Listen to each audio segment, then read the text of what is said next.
بسم اللہ الرحمن الرحیم۔ السلام علیکم۔ دنیاوی بادشاہ جسموں پر حکومت کرتے ہیں اور اولیاء دلوں پر حکمران ہوتے ہیں۔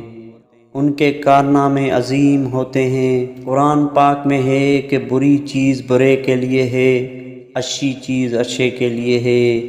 خبیثوں کو انبیاء کی عمدہ نصیحتیں اچھی نہیں لگتی تھی، کیونکہ وہ وحی کا اطران کے دماغ کے موافق نہیں تھا۔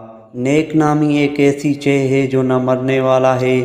اس بندے کی نصیب میں بدبختی ہے جو اپنے پیچھے اپنے برے اعمال کو چھوڑ جاتا ہے۔ ایسے بندے کی موت سے جان نہیں چھوٹے گی جو اپنے پیچھے ایسا کام چھوڑ جائے جن سے گناہوں میں اضافہ ہوتا رہا۔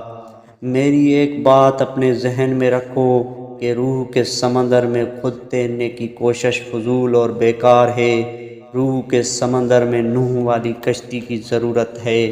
وہ بندہ بخیل ہے جو دعا میں آہذاری نہیں کرتا۔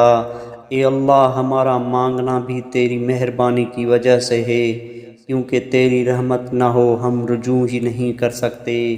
اے خدا، روح کو وہ مقام دکھا دے جس میں بغیر حرف کے کلام ہوتا ہے، تاکہ پاک روح عالم غیب کے میدان کی جانب سر کے بل جائے۔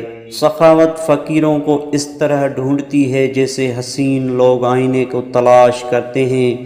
خوبصورت لوگوں کا چہرہ آئینے سے حسین بنتا ہے اور احسان کا چہرہ فقیر کے وجود سے۔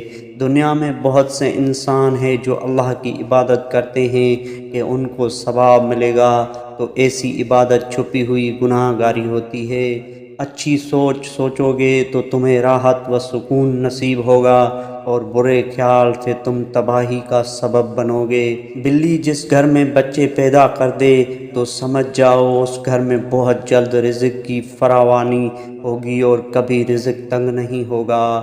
اے انسان، تو پانی کی تلاش میں سستی مت کر، کوشش کرتا رہے، وہ وقت آ جائے گا تو دیکھ لے کہ بہار تیرے دامن میں آ چکی ہے۔